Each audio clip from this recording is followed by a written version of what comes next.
Hey, it's Tony Brueski, and this is our week in review over the weekend, taking a look back at some of the most compelling conversations and stories that we've covered for you of the last week. Brand new episodes back Monday morning, bright and early, 5 a.m. here on the podcast. This is a special report from True Crime Today and the Hidden Killers podcast. Is the Long Island serial killer in custody? That is the question we are asking at this hour, as an arrest has been made over the Gilgo Beach murders on Long Island. The enigma began with a series of baffling disappearances, leading to grisly discoveries that shocked the nation. Today, in a press conference, we learned the details of the man that they suspect to be the Long Island serial killer, Rex Heuermann. Let's go to the press conference that took place just moments ago with the Suffolk County District Attorney's Office. Good afternoon, ladies and gentlemen, and thank you all for coming. I'm standing here with my law enforcement partners in the Gilgo Task Force to announce the indictment of defendant Rex Andrew Heuermann, 59 years of age. He's been arrested by the Suffolk County Police Department's homicide detectives, and he's been indicted in a grand jury presentation by the Suffolk County District Attorney's Office for the murders of Melissa Bartholomew, Megan Waterman, and Amber Costello. The investigation of Maureen Brainerd Barnes is ongoing. These young women went missing between July of 2007 and September of 2010. They were found in December of 2010 by the Suffolk County Police Department, and then there was nothing, absolutely nothing. For the next 13 years, their cases went unsolved until today. When I took office in January of 2022, I made Gilgo a priority. I made Gilgo a priority before I took office. I met with the victims' families, some of whom I'm proud to have standing with us today, and I told them that we were going to handle this case differently. We were going to do it differently, and that when I showed up, you weren't going to see me calling the media and being on Gilgo Beach with a giant magnifying lens looking for clues 12 years after the case. What I was going to do was I was going to work with my task force. We were going to form a task force. We were going to work with the Suffolk County Police Department. We were going to work with the Suffolk County Sheriff's Office. We were going to work with the New York State Police. We were going to work with our FBI. And we were going to form this task force, and we were going to work together, and we were going to use the grand jury, the power of the grand jury, to reach a determination in this case. Because the grand jury has two things. It has power, it has reach. You could obtain documents, you could interview witnesses. But the other thing that the grand jury has secrecy. No one knows what you do when you operate a grand jury proceeding. And we knew that when we were investigating this case and when we dealt with the media or whatever it was we were doing, we were playing before a party of one, because we knew the person responsible for these murders would be looking at us. So we were very careful how we handled the investigation. We maintained the integrity of the investigation. Most importantly of all, we maintained the secrecy of that investigation, and I think that's paid dividends as we've seen today. Now, I think that when we had the task force, the first thing we did, got together with Suffolk County Police Commissioner Rodney Harrison, and we formed the task force. Our first meeting was February 1st of 2022.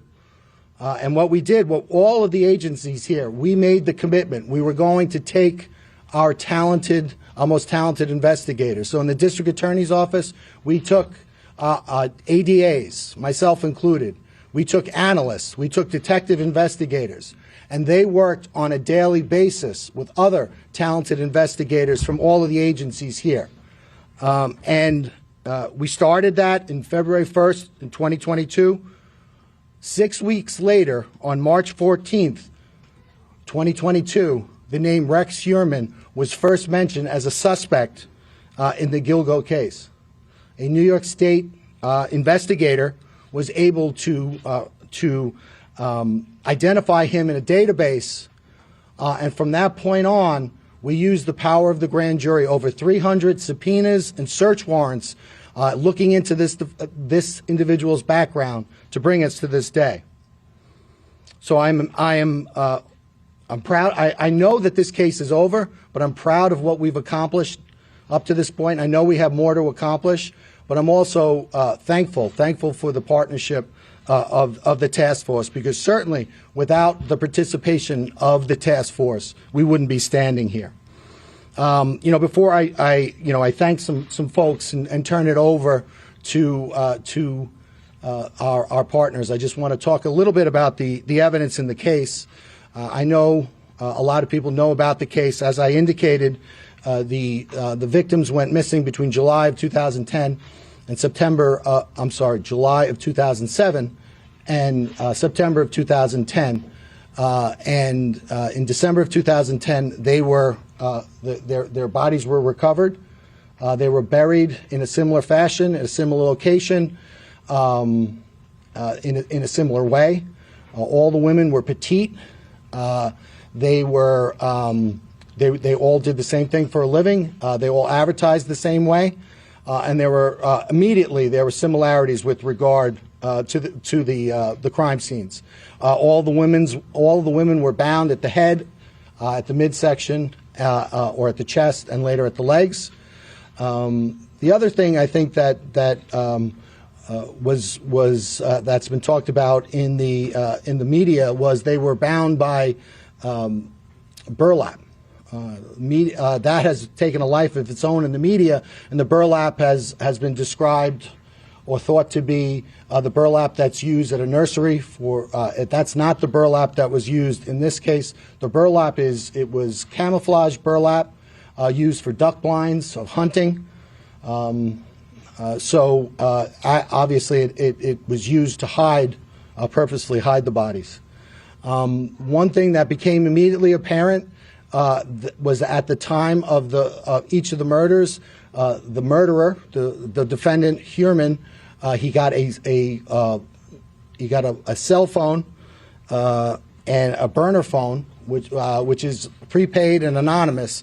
And for each of the murders, he got an individual burner phone, and he used that to communicate with the victims. Then shortly after the death of the victims, he then would get rid of the burner phone. And right away in December of 2012, FBI CAST analysts, special agents with the CAST unit of the FBI, they immediately began looking at that cell site data. They compared the victims' phones with the burner phones, and they immediately honed in on some similarities, specifically in the Massapequa Park area.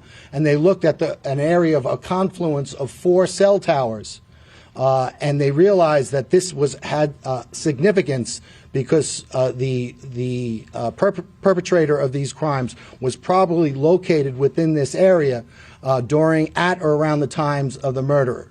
And that was mapped out. That was called the box, and it was an area in Massapequa Park. The FBI also managed to do that for an area in Midtown Manhattan. And so that was an investigative lead. The other investigative lead at the time was, even though there was a significant amount of time that elapsed with regard to before the victims were recovered, there was some significant evidence recovered. Specifically, there was a hair recovered from Maureen Brainerd Barnes from a belt buckle that was around her legs.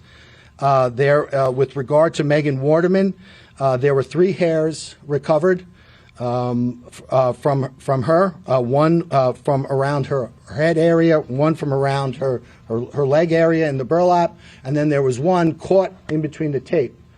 And that was recovered. Amber Costello also had a hair a significant hair that was recovered during the time of the recovery. But again, the crime scene, because it was out there for so long and because it was exposed to the elements, those hairs were degraded, so you couldn't use traditional DNA analysis on it. You would have to wait and use mitochondrial DNA. And back in 2010, the technology wasn't there for mitochondrial DNA.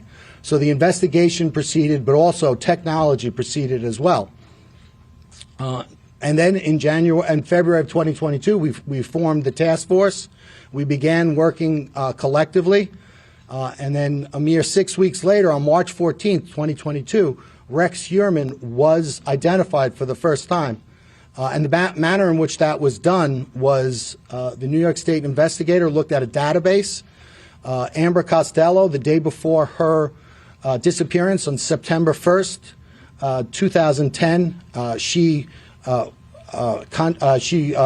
met with an individual for the purposes of having him pay her money for her services. But she involved herself in a ruse where once the individual gave her money, and other individuals came into the house, pretended to be significant others, confronted the individual with the purpose of making that individual uncomfortable, having him leave without retrieving his money, and that's exactly what happened. So that individual was identified as a person who was between 6'4" and 6'6", a large man, thickly built, not necessarily overly muscular, but just a naturally big person with glasses, white, and dark hair. Also of significance was that the fact that he was driving a dark-colored black first-generation Chevrolet Avalanche with a very unique feature that was between it was a pickup truck, so it was between the cab and the bed, and that was identified. Again, that was back in 2010. But it wasn't until March of 2022 that database was searched by the task force, and this individual was identified. That individual was Rex Heuermann, the defendant. And right away there were some commonalities that came right to the fore. Rex Heuermann, 6'4", largely a large person, not necessarily muscular, but a very physically large person. He has glasses. He has the dark hair, and also of particular note, he owned at the time that first generation Chevy Avalanche. But there was more. He lived at 105 First Avenue, which was located within that box area that the FBI first discovered in 2012. But there was more. Also, he worked at the time at an architect, he owned his own architectural firm at an address at 19 West 36th Street in Midtown Manhattan. And that was also the area of interest that was identified by the FBI in 2012. Again, that was March 14th, 2022.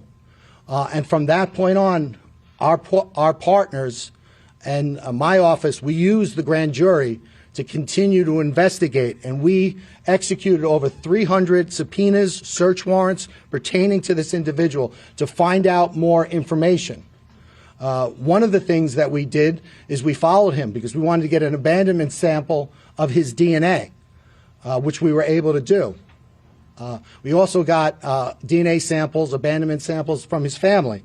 And then we went back and we got mitochondrial DNA testing. And with regard to, there's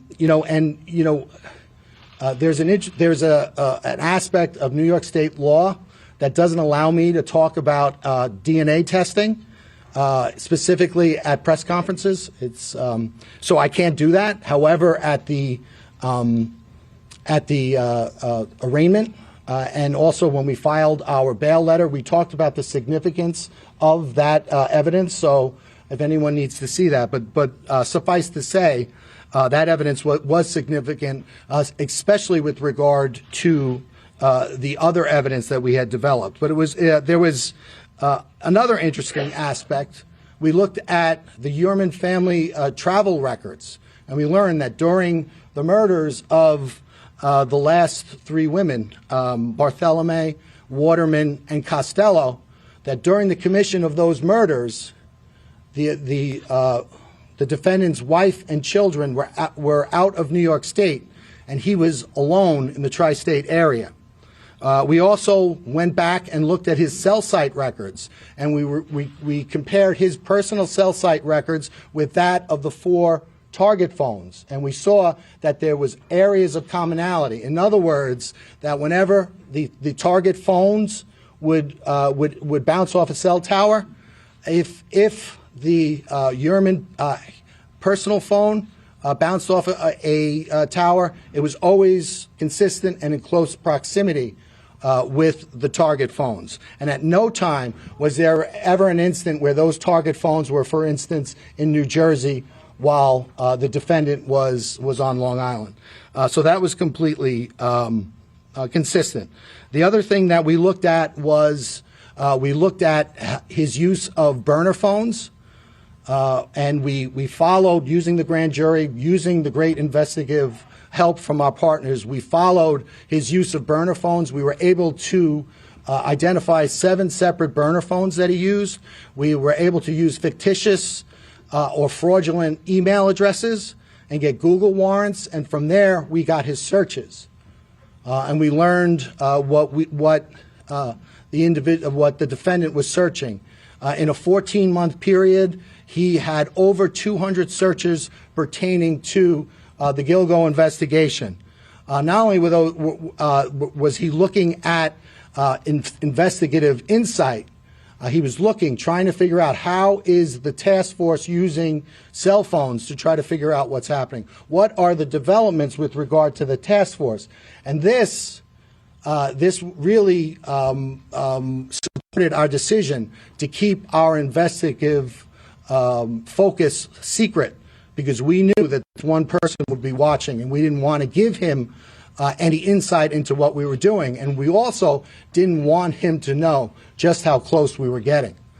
So we maintained the grand jury secrecy, and we maintained the integrity of our investigation.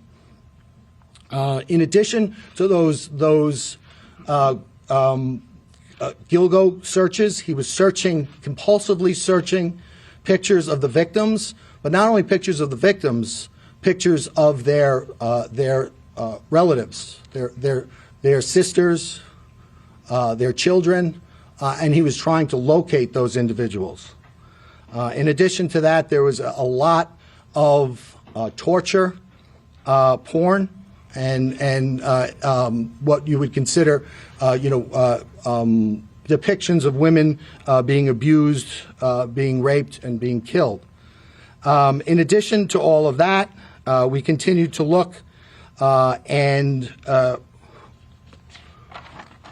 we were able to determine that Chevy Avalanche that was used during the commission of the Amber Costello crime, that Chevy Avalanche was in South Carolina.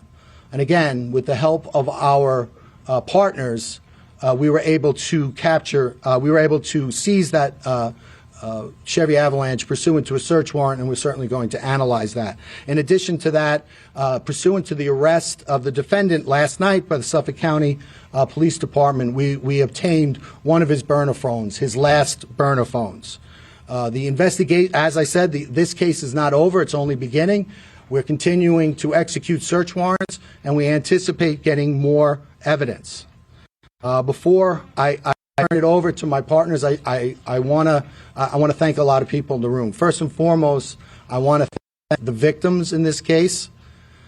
You know, it's always inspiring as a prosecutor when you get to meet the victims. And while sometimes our defendants could embody the very worst of humanity, it seems that invariably our victims embody the very best of what it means to be human. And in this case, it was no different. I've gotten to know the families, and I'm inspired by them, and I'm impressed by their patience and by their dogged persistence in not only supporting their lost sisters or mother or daughter, but also really really standing for victims everywhere. So I want to thank them all so much, and I want to let them know that we're going to continue to work this case. The next thing I want to do, I just want to thank our partners. I want to thank Suffolk County Police Commissioner Rodney Harrison. We said it was a change, and when we talked about not going before the media, if you see, Rodney did go before the media, but it was always in a very controlled manner, and it was always with a controlled purpose. Again, we did that because we knew we were playing before an audience of one person. And so I want to thank Rodney for his partnership. Most importantly, I want to thank Rodney for his integrity. I think in the past, the reason why these various investigations fell short was because there was a lot of outside influence, a lot of people who had nothing to do with the investigation, nothing to do with the investigation or any of the agencies that were actually handling the investigation. They still asserted pressure on those investigations. That did not happen with our task force. Our task force was run by our members, and we did what we thought was in the best investigative steps and what was in the best interest of the investigation. So I want to thank Rodney for that, and his whole team. I know that we have Suffolk County Homicide here, Kevin Byer, we've got Inspector Rowan, and I know that they've been around, and I know that they're here, and I know that they stand in the shoes of their past investigators, and I want to congratulate them, and I want to thank them for their partnership. I also want to thank Sheriff Errol Toulon. Everything I said about Rodney, I could say about Errol. Errol is an unbelievable partner. He was an unbelievable partner in this case.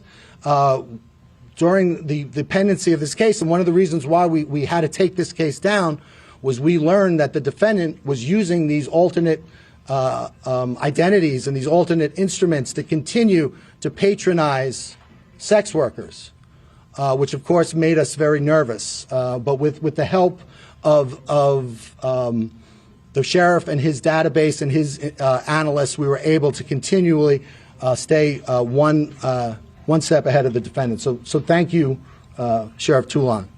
I want to thank the FBI. I know Assistant Director in Charge Michael Brodak is here. I want to thank his entire team.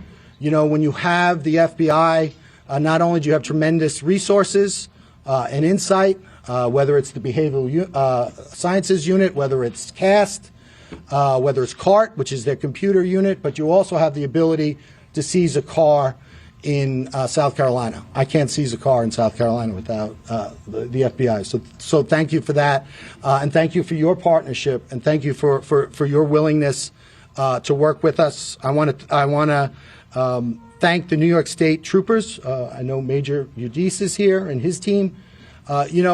This case is emblematic of great cooperation, but we always get that same level of cooperation from the state police, no matter what case we're working. So I want to thank them. Their investigators did great work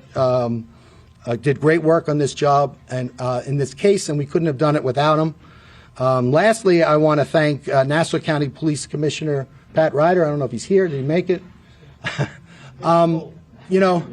This case, as I said, spans 13 years, and during that time, Pat Ryder has been our neighbor to the west. When it started, I think he was a sergeant, detective sergeant, maybe uniform sergeant, but whatever. Whenever we needed something to be done, or whenever the task force needed something to be done, Pat Ryder would do it, and he would do it quietly, without much fanfare, and we know he would keep the confidentiality of our grand jury and our investigation. So I want to thank him for that. And with that, I will turn it over to Commissioner Rodney Harrison.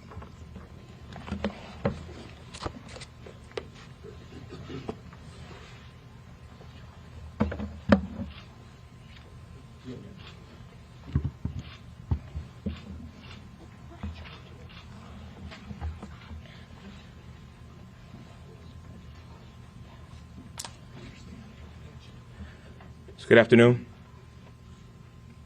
Today is a good day.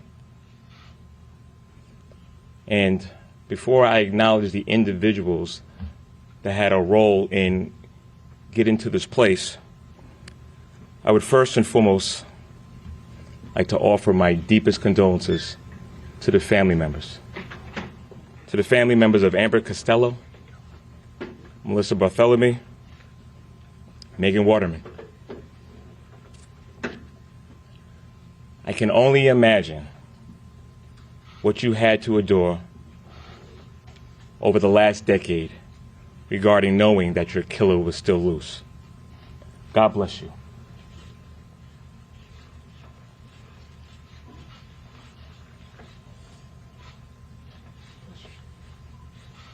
Thank you for your patience.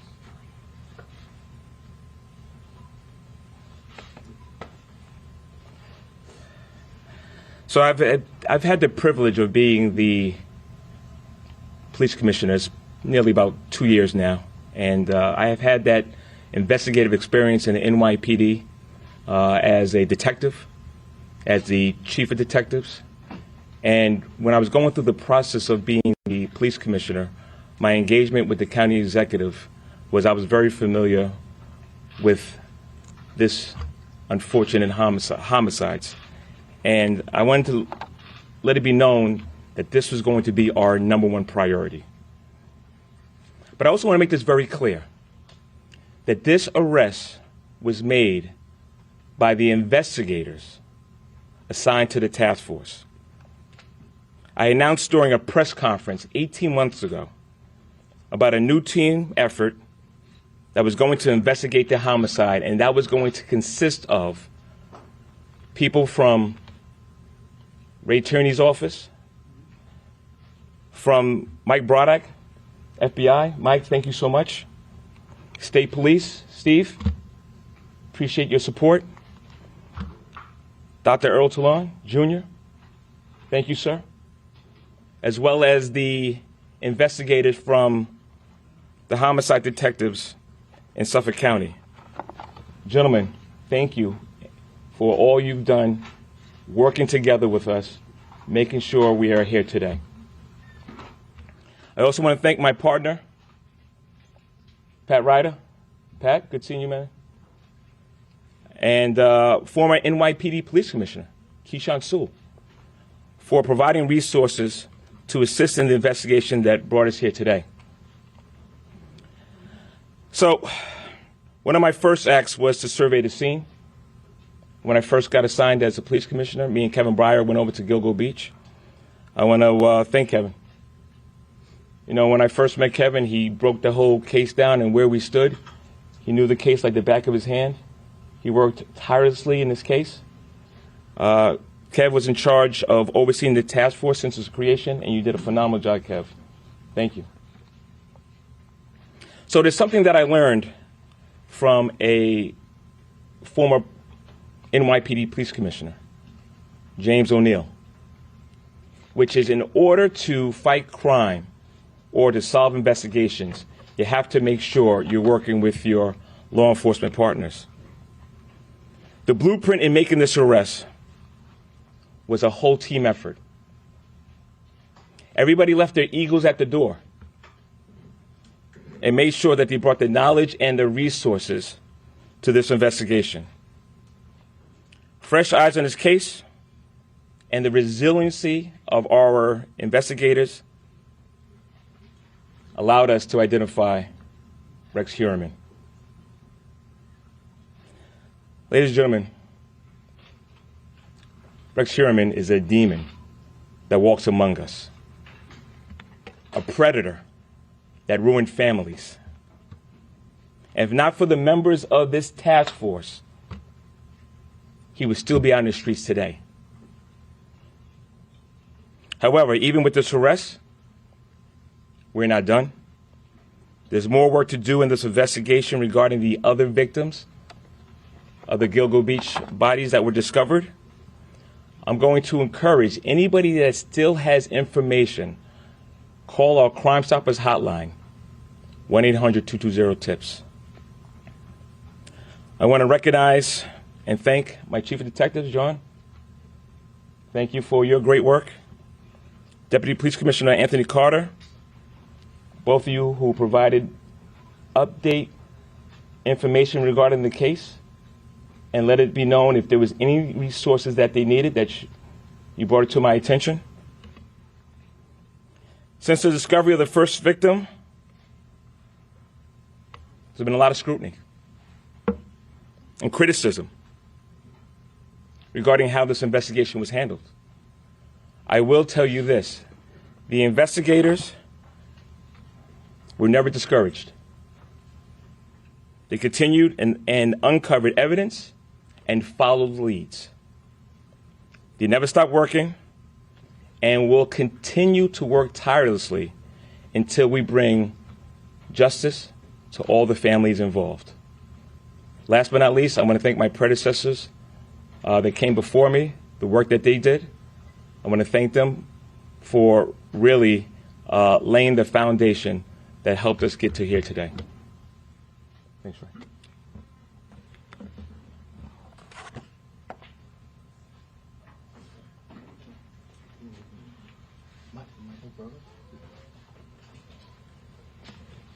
Good afternoon. My name is Michael Brodak. I'm the FBI Special Agent in charge of the New York office's Criminal Division. The FBI expended its full set of resources in support of our local and state partners to advance this investigation. The charges show that we can overcome the most difficult challenges when federal, state, and local law enforcement work together under one task force. While nothing can fill the void caused by the loss of a loved one, through today's announcement, we are hopeful that the families of the victims begin to experience a sense of peace, closure, and justice, and that the general public feels safer knowing that an alleged killer is no longer roaming free. The actions taken today should serve as a reminder that the FBI, along with our law enforcement partners, will continue to be resolute in our determination to bring all offenders to justice, no matter how many years has passed. I would like to thank Suffolk County District Attorney Ray Tierney and his prosecution team, Suffolk County Police Commissioner Rodney Harrison and the Suffolk County Police Department, the New York State Police, and the investigators and staff of the FBI New York Field Office, including the Long Island Violent Crime Task Force. Thank you.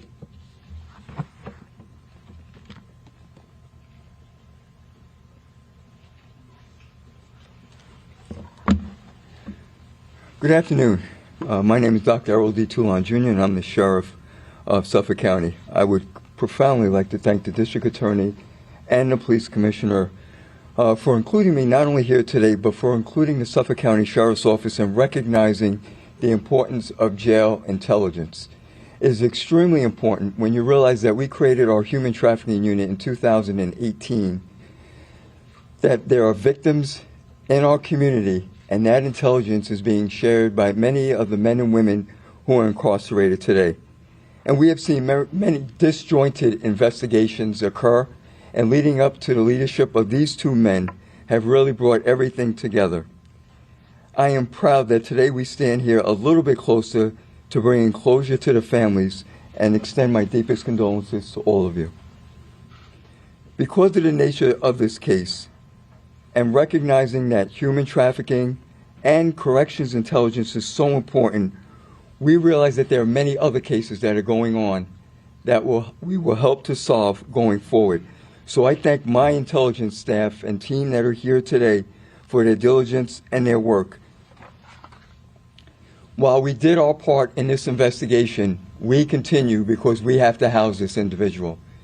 We have already designated or talked about certain locations where we will house him, and in addition, the security measures we will implement in our facility to make sure that this individual is brought to justice the way he should be. Thank you very much, and have a good day.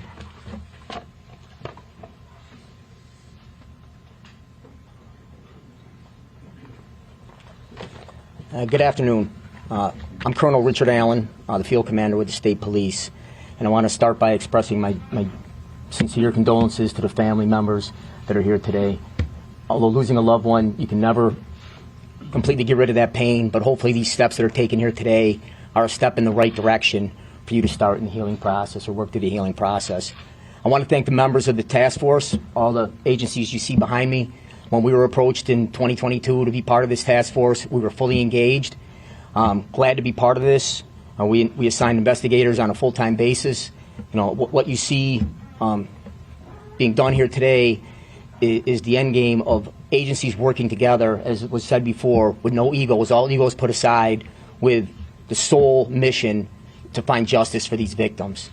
You know, here in Troop L, Major Stephen Udis oversees the operations down here. He has been intricately involved in this task force since we became partners with it, and I'm going to ask him to come up and say a few words or expand upon this a little bit of our role in the task force.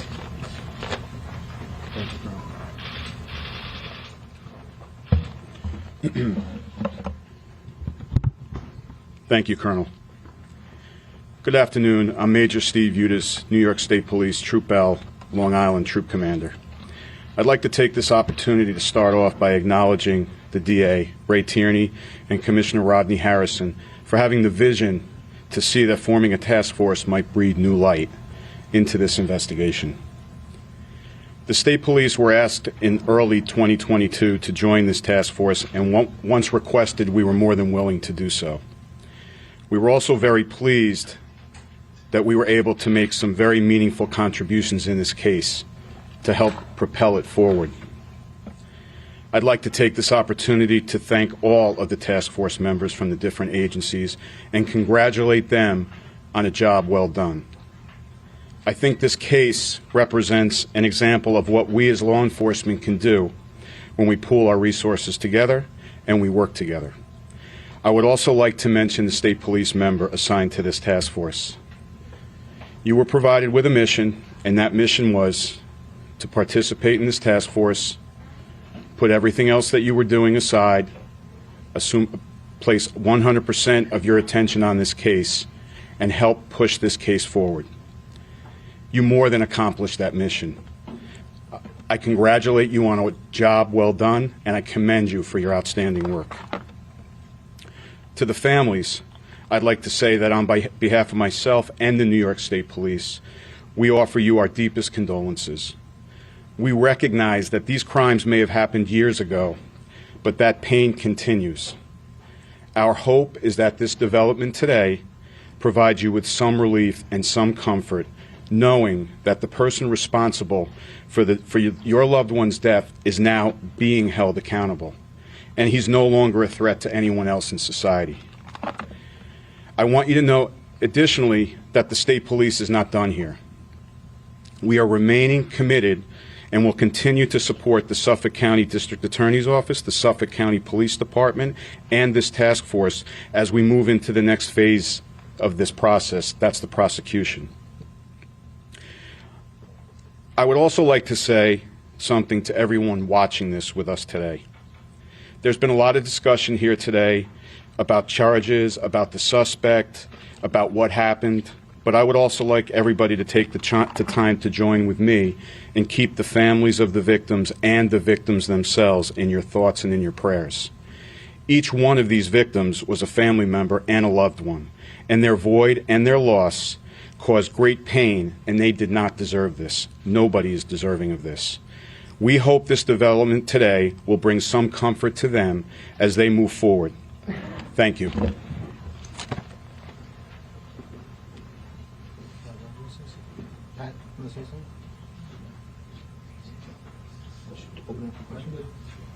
Does anybody have any questions? DA, in court you said that the investigation had to be cut short at one point because of, I think you were fearing the defendant easily, but more importantly, the safety of people in the community. Can you just explain that more here? You know, sure. Before I do that, I'm standing back there. I realized I didn't thank my own team. So I want to thank my chief investigator, Rich Zacharis, who is I am so lucky to have. I want to thank Nick Santamartino, ADA Nick Santamartino, ADA Michelle Haddad, ADA Andrew Lee. I also want to thank my chief assistant, Alan Bodie, and I want to thank all of the incredible analysts that we have working for us at the Suffolk County DA's office. So, having said that, I'll now answer your question. I think that there was a tension in the task force, and it was a good tension because, there's a tension between getting the evidence necessary to charge somebody, but also keeping the public safe, and that's the tension that we always deal with. So as we were working forward, we had Suffolk County PD, we had the FBI surveilling the defendant. Obviously, that can't be all the time, but we were reasonably assured with that. But this individual was a person that continued to patronize sex workers at all hours of the night. He continued to use fictitious email addresses, fictitious identities, burner phones. And so as we worked through the case and we got closer and closer, all of a sudden, and we built the evidence, suddenly the balance tips in favor of public safety. So, I think we all wanted as a task force to continue it, but I think collectively we felt that it was time to strike that balance and to take him off the street. So that's what we did. Yeah, I see that you have some of the family members gathered here today. Could you introduce some of them if they wanted to say anything about the news? I don't believe they. Does anybody want to say anything? No, they're here. They're. I could tell you they're the Waterman, Bartholomew, and Brainerd Barnes family members, but they're here. They're here first and foremost to support their loved ones, and we're happy and grateful to have them here. Are you looking at any other people? Do you believe that there are multiple people responsible for the remains for the murders? This portion had to deal with the deaths of these 4 young women. And that's what we focused on. That was what the grand jury investigation was focused on. I talked about the commonalities, and the commonalities, all of those commonalities that we talked to were unique to these 4 separate cases. So that's what we're working on. I think the other members of the task force said, we're going to continue, and continue to work and investigate and try to get a small measure of closure for all the victims' families. But for right now, this defendant, it's this defendant with these 4 victims. The other remains, is there a relationship between the person, the Heuermann, and the other remains, other than the 4 women? I'm here to talk about what we did with regard to these 4 victims, and as I opened my address by talking about the need to maintain investigative secrecy. So we are going to maintain that investigative secrecy, and when I talk about other individuals and other cases, it will be after they have handcuffs on.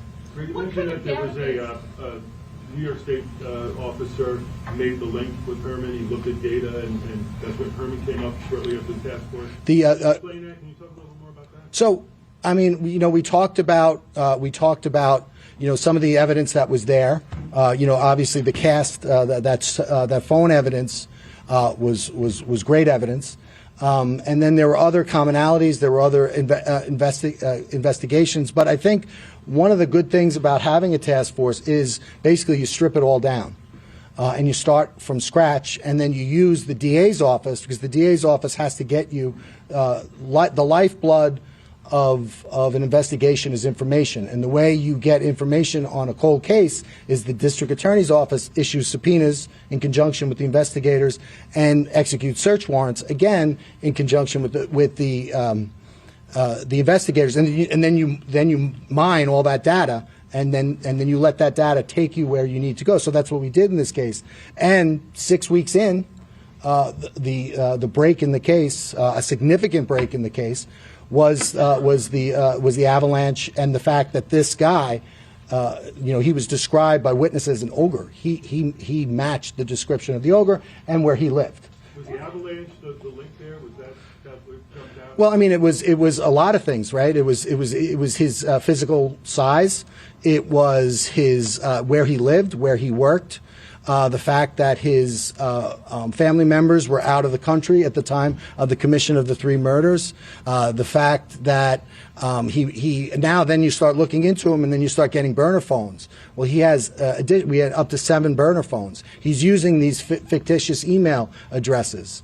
So then you follow him and you get an abandonment sample. Then you go back to some of the old evidence. So it's, you know, there are I mean, March 14th, 2022 was a huge day for the task force, but you know, it's never one piece of evidence. Well, there's like what they'll call lawman searches, and basically what it is you run a certain make and model of a car and certain other, you know, where you live or what you do for a living, and then you get data, and then you mine that data for something that would match with your case. And you do that. You don't do that just, you know, you do that 100 times, you know, until it hits, until you get the right data points. Did the suspect say anything when he was arrested? Was he surprised? Did he admit to the murders? So we can't talk about ethically in New York. We can't talk about any statements the defendant made, but he made. We're not turning over any statements. Surprised? I would say he was, yes. You mentioned a unique feature that helped you track down the avalanche. Yeah. So in between the bed and the cab, there's like a little triangular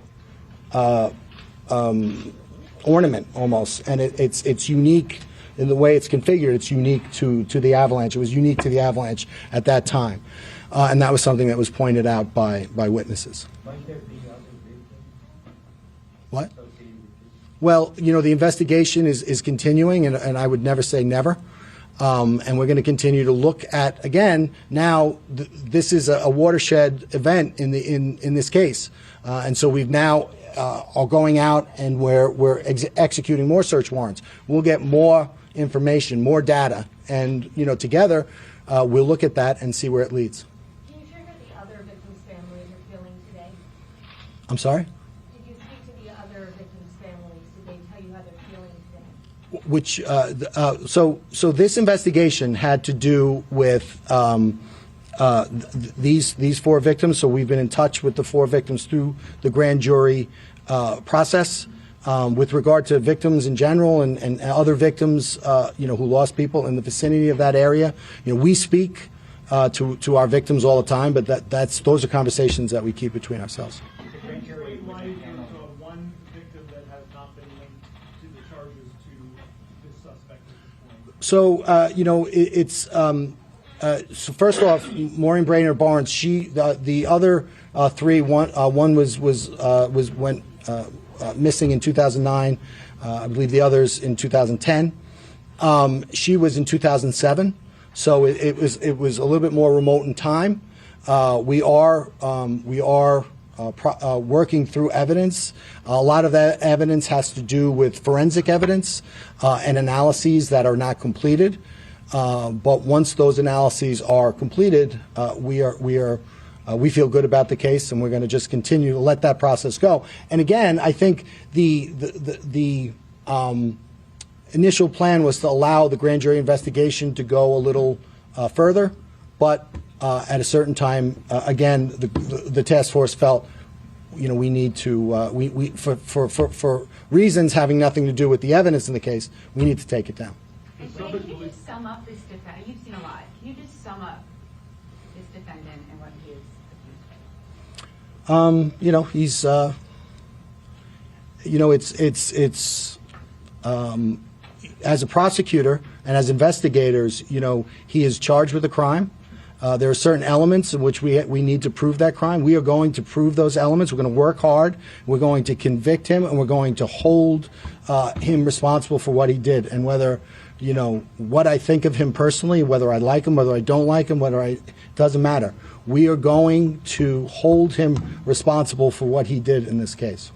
When was the grand jury impaneled, and is it concluded? The grand jury is it's secret. And we're going to keep it secret, but we have an investigation, and it is continuing. There was a belt that was presented publicly by the Suffolk County Police Department a few years ago with initials on it. I think one of the initials appears to be MH or WH or something along those lines. Obviously, this guy's got an H in his name. Sure does. Can you talk about that? I mean, he has an H in his name. He has, so it's, what was it, HM? Or WH? Yeah, so he's got an H in his name, and other relatives in his family have a W in their name. What that means, I don't know. And can you talk about alleged why? Alleged motive? Why? I think that when you look at his internet searches, I think that provides a little insight into his state of mind. And again, we don't have to prove motive. We have to prove the elements, and that's what we're going to do. You said that he was continuing to patronize sex workers until recently. How did you guys feel comfortable ensuring that you weren't, putting these women at risk? Well, you said women.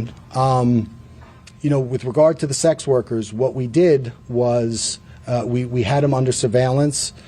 We had other means of monitoring him, and again, it's a process, and that process is you have to balance the ability to find enough evidence to charge him and hold him responsible with the balance of keeping the public safe, and it's not easy. And we decided at a certain point in time that that we needed to take him down because we didn't feel comfortable with it. So that's what we did. Did the frequency of his searches or the type of his searches increase to cause you alarm? I don't think it was so much. I don't think it was so much the searches. I think that the conduct of the defendant was very consistent.